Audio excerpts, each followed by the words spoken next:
Hey, it's JJ Virgin, and welcome to the JJ Virgin Lifestyle Show, where I talk nutrition, exercise, mindset, and lifestyle with some of the coolest people in the world.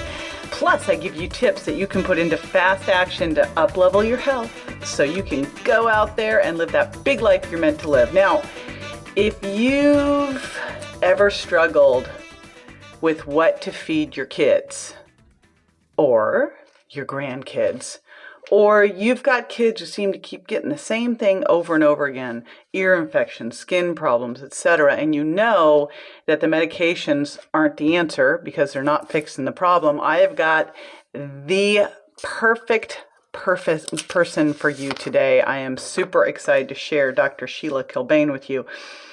When I first met her, I thought, oh my gosh, if you were going to draw the perfect pediatrician, it is hard to say all these P's.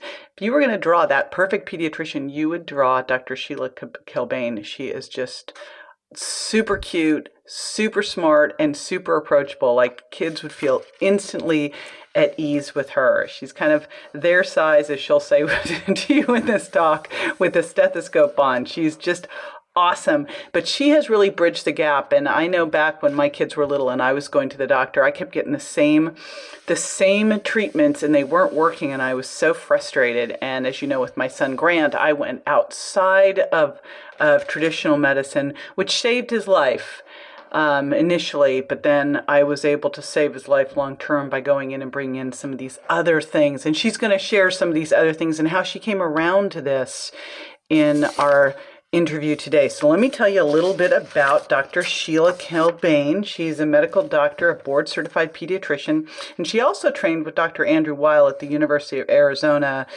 Integrative Medicine Department. She works with families in what we do in functional medicine, which is to get to the root of the problem. And she uses natural nutritional therapies whenever possible. So she's taking on all of the things that, if you've been a parent, you've dealt with some of these: eczema, reflux, constipation, asthma, allergies, sinus infections, ear infections, GI issues. But she's turning these around in no time, again, by using nutritional and natural therapies. She's going to tell you about some of the stories during this interview today that will blow your mind, by some simple shifts that she made that made all the difference and got people off of their chronic medications. So this is just a fantastic thing. She's out there now changing the world of pediatric medicine, incorporating integrative medicine into it. And she's been creating online programs so that if you aren't in North Carolina, you can get help from her as well. She's got a great book, Healthy Kids, Happy Moms, a step-by-step guide to improving many common childhood illnesses. So again, today's guest is Dr. Sheila Kilbane.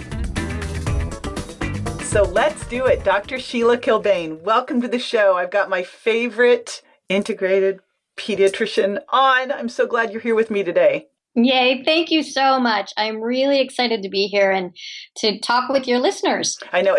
I wish they could see you. I never do video, but in this case, I wish they could, because you are the perfect pediatrician. Oh my gosh. When I met you, I was like, oh, where were you when I was a kid? I would have been so, like, any kid walking to your office must be so happy to see you. Like, you're first of all, you're kind of kid size. I'm 6 feet tall and you're what, like 5'2"? Yes. I throw them off. They don't think I'm one of them, but yes. then I pull a stethoscope out. That's a big kid with a stethoscope. So exactly. You're just you're so non-threatening and so darn smart and so sweet. So it's like such a great combo. So let's dive in, because when I met you, I'm like, oh my gosh, the whole world needs to know you, because I've never seen the approach. I know that when my kids were little, I could not find one of you. And I went to the doctor, when one of my kids, the minute I stopped breastfeeding, Grant, take him to the doctor. He's got an ear infection. Of course, they want to give him the pink stuff. So, yeah. I know that I'm not the only parent out there looking for, better solutions than meds for everything. But it seems like that's really what's out there. What is going on? That's such a good question. And a lot of what we train for in conventional medicine is we train to treat symptoms or to treat the disease. So if you have an ear infection, we are great at picking the antibiotic and how many days and what's the dose, but we really don't study how can we prevent that ear infection to begin with. And that's where integrative medicine is so powerful, because it's really, we look at nutrition and the whole, stress and all that kind of thing to optimize the child's immune system so that when they get exposed to something, which we're always going to be exposed to viruses and bacteria and things like that, that their body is really robust and has a much better chance of fighting it off without having to resort to an antibiotic. I know, which I remember after the fact finding out that I'd just destroyed my kid's microbiome. I'm like, It was like, why didn't I know this stuff back then? So how did you go from, because I know you had traditional schooling, and, what made you do this transition? What happened? Yeah. So I can remember this case like it was yesterday, because I knew I wanted to be a doctor forever from the time I was little, and, did all my training and was out of residency practicing. And I realized that first of all, I was running from room to room, just stressed out, sometimes not able to go to the bathroom for, many hours. And I was seeing the same kids over and over. It was kids with recurrent ear infections, eczema, chronic runny nose, allergies, asthma, constipation, and they were in the office once a month. So I would give them an antibiotic, a steroid, whatever they needed, and then we would put their symptoms at bay, but then the issue would return or the eczema would flare up again, after we did a course of a steroid. So one of my patients, he was about 6 or 7 months old at the time, and I'd been seeing him since he was an infant, and he was having recurrent ear infections and eczema. And around that 6 or 7 month visit, the mom said to me, Dr. Kilbane, I took him off of dairy. I took myself off of dairy because she was breastfeeding, and his eczema improved.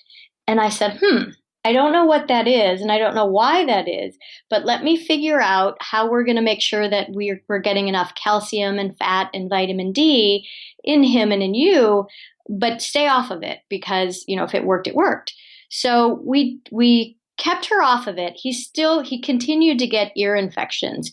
So we ultimately had to refer him to go get ear tubes, because that's just, with ear infections, it's really important to treat them. Or, if you have fluid in there, it's important to pay attention to that because that can cause problems later on. So anyway, we referred him to get ear tubes, but there was a snafu with her insurance and they had to cancel it. And so several months had gone by, and right before his 1 year well child check, she had a big omelet, and he had a huge eczema flare. And so we said, okay, so if dairy and eggs are flaring up his eczema, let's take him completely off of them. And he had some fluid in his ear at that 1 year well visit. And so I said, come back in a few weeks, let me recheck his ears, but keep dairy and eggs out of both of your diets, because she was still breastfeeding. So she did that.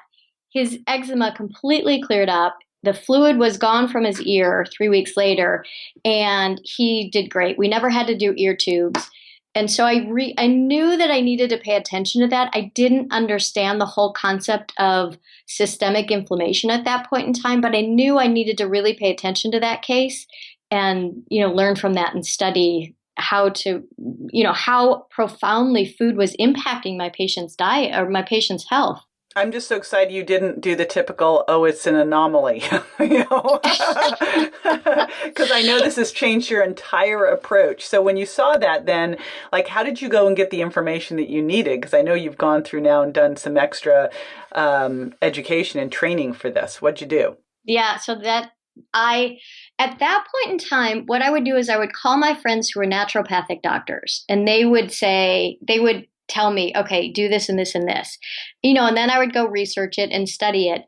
And so eventually, once I really started implementing this and seeing these things melt away. And I had no idea the link could be so powerful that I decided to go do an integrative medicine fellowship with Andrew Weil through the University of Arizona. He's that guy with the big white beard. Santa. Yes, yes. And he's got an incredible program. And so I studied for 2 years about nutrition and herbs and supplements and mind body therapies. And you want to scream it from a mountaintime the first time you see a child profound so profoundly just with nutritional changes. And JJ, it was listening to an interview that Joe Polish did with you when you went through your approach with adults. And I went, oh my gosh, that's the same thing I'm doing with kids, little modification. And I just thought, I saw how you were able to take it to a bigger audience. And it really made me realize how, there are many ways to get this information out there because there aren't that many pediatricians trained in this. I've never met one. And, I can't tell you how many times, Sheila, and this is why when I met you, I'm like, oh my gosh, we got to get this out. Because so often I'll work with adults on their diet and they'll go, okay, I can do this, JJ, but, I still have to cook for my family. Yes. And I'm like, but wait a minute, don't you like them? Like, yeah. I'm totally confused now by this. Like, this is what they should be eating too, as if it's not healthy for them to eat healthy food, right? It's just bizarre. Yeah. So, yes, exactly. Yeah. And that is what I have found is that a lot of the adults, they may have figured some things out for themselves, but they don't know how to translate into their kids, how to do it with their kids. And then, as pediatricians, we're trained to say you have to drink 2 to 3 cups of milk a day. And so that's where I do a ton of education. And I recently finished a book and there's a whole chapter on dairy just to help parents understand that there are other ways that we can get calcium and vitamin D and fat. Gosh, that's just crazy stuff. So for all of those people who, and again, you go to the best example of all is the restaurant children's menu. Oh, right? Don't The get me restaurant started. children's menu. Oh my gosh. But then I hear from so many people, but my child will only, actually had one client who said, my child will only eat microwave bacon. Now her child was 3. And I'm thinking, he doesn't have a car, a wallet, he doesn't go to the grocery store. So explain this to me because exposure equals preference. What are just a couple tips that you can give for getting your kids to eat healthy? Because I know this is such a big one. And I think there's almost like this lockdown in people's heads that they can't get their kids to eat this way, that somehow kids have to eat chicken fingers and mac and cheese, right? Yeah. Yeah. The first thing we typically start off with is a smoothie in the morning. Because I always say, just change one thing, just change breakfast. And because a lot of these kids are eating a bowl of cereal and milk, which is a huge load of carbohydrates from the milk and the cereal. And so we start off with a starter smoothie and we do a few leaves of spinach, about a half a banana, a cup of frozen berries, and water. And that's going to be really sweet. And the goal is to decrease the sugar content of that because that's going to be a lot of sugar as well. So what we end up doing then is we go to a cup of spinach, maybe a little, a smidgen of a banana, like an inch of a banana, and then, 5 or 6 frozen berries so that we're upping the greens and we're decreasing the sugar. And then we start to add in some chia, hemp, or flaxseed. I love to get coconut oil in the kids this way, especially for the kids 2 years and under, because if we're taking them off of dairy, we want to make sure we're getting a lot of good saturated fats in them because their brain and their nervous system is still developing. That is fantastic. And it is. It's something easily anyone can do these things. It's super easy, and I love the way that you're tapering them. That's really critical too. That was one of the biggest things that I saw out there in the adults that we were doing wrong is not tapering them. So that is fantastic. You know how I feel about starting the day with a smoothie. I love that. Yes. It's such an easy one. I'd love to hear a couple success stories, especially let's pull one out because so many of these, like the story you started with at the beginning, if you think ear infections is just chronic use of antibiotics and if that doesn't work, getting tubes. or eczema, which again, with elimination diets, I've seen miracles happen with skin problems. But how about another success story that you've been able to solve through nutrition and supplements? Yeah, another great example is constipation. So I will see kids who have been on Miralax for years, and we do this same approach. We take the dairy out, we give them good healthy bacteria in the form of probiotics into their gut. We increase their omega-3 fats. Often we'll do that with fish oil. We will typically do a whole food supplement, possibly some magnesium, and it's like magic. I mean, I've maybe had 5 patients over 10 years that we weren't able to get off of Miralax. And often those are kids who have some underlying neurologic issue or maybe a G tube or something like that. But Miralax is a laxative. And that's usually, I think about constipation and eczema and recurrent ear infections as sort of the canary in the coal mine. And I love to take care of those early on so that we don't continue with that just systemic, that inflammation that gets left unchecked. And it's the same thing. I'll do one more quick one of asthma. A patient, he was about 7 or 8. He was actually, little fella, and they were on an inhaled steroid and albuterol. And all we did was take him off of dairy and do that same approach, re-inoculate his gut, good omega-3 fats. We did do a little bit of magnesium with him, and he actually went off of his inhalers. Sometimes we don't fully go off of them. Sometimes we decrease the doses and things like that. But that's another very typical scenario is with asthma. So for someone listening, because it sounds like some of the things I'm hearing common are, getting them off dairy, getting them on probiotics, a little bit of magnesium. Where can they go? Because I know you've written a book that's fantastic. I love the title, Healthy Kids, Happy Moms. But on your website, do you have resources, some of the things that they can grab on? Because I know when you get some of these things happening, you're sitting online and you don't know who to trust and what information to do. And a lot of the stuff out there, it seems like pediatrics is like the last place that integrative approaches haven't hit yet. That's why you're leading the charge out there. So what do you have on your website? And I'm going to tell everyone your website name is SheilaKilbane.com. Let me spell it because it's a little bit different of a last name. So it's Sheila, Sheila. Kilbane is Kilbane. So SheilaKilbane.com. So what sort of resources do you have available for people? Yes. So we have several online courses, and we make those really easy so that you can get some great information really quickly. We also have a 1-hour Q&A that I have up there about just all about ears, where I'm answering people's questions about ear infections. And we have lots of other resources. I have a blog where I write about a lot of different cases, and we have a supplement store, and I don't have many things in my supplement store intentionally because I just have the few select products that I have vetted for kids. So if you go on there and you're thinking, oh, I want a probiotic, there are only 2 options. So it's not like you're going to be wondering which one to choose.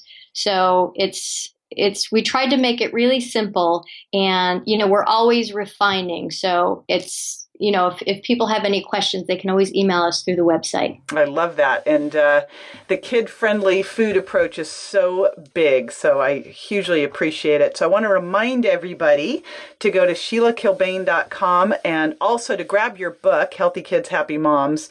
And I just, I know you weren't around when my kids were little because I think you're younger than me, so that wouldn't have worked. But I'm determined to get you out to everybody who's got kids now, because whether you can get out to North Carolina or not, you've got a lot of great resources. So you no longer have to rely on some of that stuff that's not going to set your kids up for success for the long haul.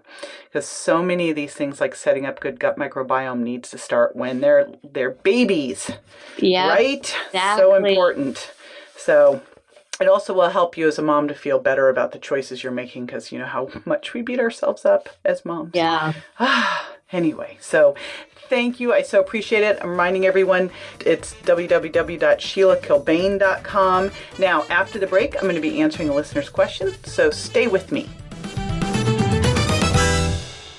Fact: the true cause of weight gain is not calories, it's food intolerance. A negative reaction to certain foods, even foods you thought were healthy, can lead to a variety of symptoms including weight gain, acne, bloating, and lack of energy. The solution is simple: avoid the foods your body doesn't tolerate. But which foods? That's the secret JJ reveals in her book, The Virgin Diet: Drop 7 Foods, Lose 7 Pounds, Just 7 Days. Discover the sneaky 7 foods by visiting jjvirgin.com/books and be on your way to losing 7 pounds in just 7 days. Welcome back. This is the time where I answer a listener's question. I love this time of the show, and today's question fits in perfectly with the subject, and it is from Marcy from Minnesota. How do you like that alliteration? And Marcy asks, I am having so much trouble getting my kids to eat healthy, and I don't want to create a war zone at dinner. So I find that I'm making 2 meals every night, one for my husband and I who like to eat healthy, and then one for the kids. What can I do? So often when I'm working with people on either the Virgin Diet or the Sugar Impact Diet or just eating healthy in general, they'll tell me, okay, I can totally do this for me and maybe my spouse, but I have to cook for my family too. So what am I going to feed them? And I'm always listening to this going, well, wait a minute, don't you want to cook healthy foods for your family too? And I know the big challenge because I'm a mom. So I know what it's like to sit down to dinner. And let's face it, most 3-year-olds are not going to be eating like Cajun grass-fed salmon with, asparagus almondine. However, I've got some simple tricks that I've found over the years. I tested them on my kids myself that I can tell you will work well. The first thing is, remember, exposure equals preference. While you don't want to turn your dinner table into a war zone, you do want to keep introducing things to your kids and let them try them. It could take you 12, 13, 14 times before they start to like them. So put them out there in bite-sized pieces and just always say, something I want you to try. You don't have to, there's no clean plate club, but this is something I want you to try. And what I found is that if you need to put a little bit of almond cheese or grass-fed butter is great because it's like a supplement on something, or a little marinara sauce so that the kids like it better, super. Next thing is look how you can sneak things in, like a morning smoothie, like Dr. Sheila Kilbane was talking about, sneaking in the spinach. They'll never even notice it. If you're making a soup, you can add in some veggies in there. They won't notice them. Same with if you're making burgers, chop up some mushrooms. So there's plenty of ways you can sneak some stuff in. Next thing is involve them. And there's so many things you can have fun with nowadays, like noodles. You can use a spiralizer to make noodles out of zucchini. How fun is that? And you know what happens? Kids support what they create. So if you bring them in and have them help you make these things, they're way more likely to eat them. So there's all sorts of fun things like broccoli trees, like zucchini noodles, like making smiley faces that you can do that's going to make it more fun for your kids. And what I found is kids really want to do the right thing and eat healthy. So if you teach them a little bit, but in a fun way, they are more likely to do it. And the cool thing is that kids get full. So whereas an adult's full but still wanting dessert, kids aren't typically like that. So the big thing is you're teaching them now. What I did growing up was I did not have sweets in the house. If we were going to have it, it was a treat we went out for. And I kept a lot of stuff at eye level for them, cut up celery and carrots and pieces of almond cheese and nut butters and nuts and rice chips so that they have those things at eye level that they can choose if they're hungry. I always had grilled chicken and salmon because they would eat those. They'd eat salmon steak, chicken, and grass-fed beef burger patties. So find those things and then start to build on those things. But again, I never made a war zone. I kept introducing them. I'd find things that they liked, like I knew they liked romaine lettuce salads with olive oil, vinaigrette, and I knew they'd do broccoli and asparagus, and we just built from there. Again, exposure equals preference, and just don't bring those other things in the house. I'll never forget Bryce, my younger son. We were doing an Easter egg hunt, and he ate a bunch of Easter eggs, candy ones, and promptly threw up because he wasn't used to eating sugar. And he's like, I'm not doing that again. Good. Lesson learned. Alrighty. If you'd like to submit a question, just go to jjvirgin.com/ask and you can leave a voicemail for me. I love hearing from you.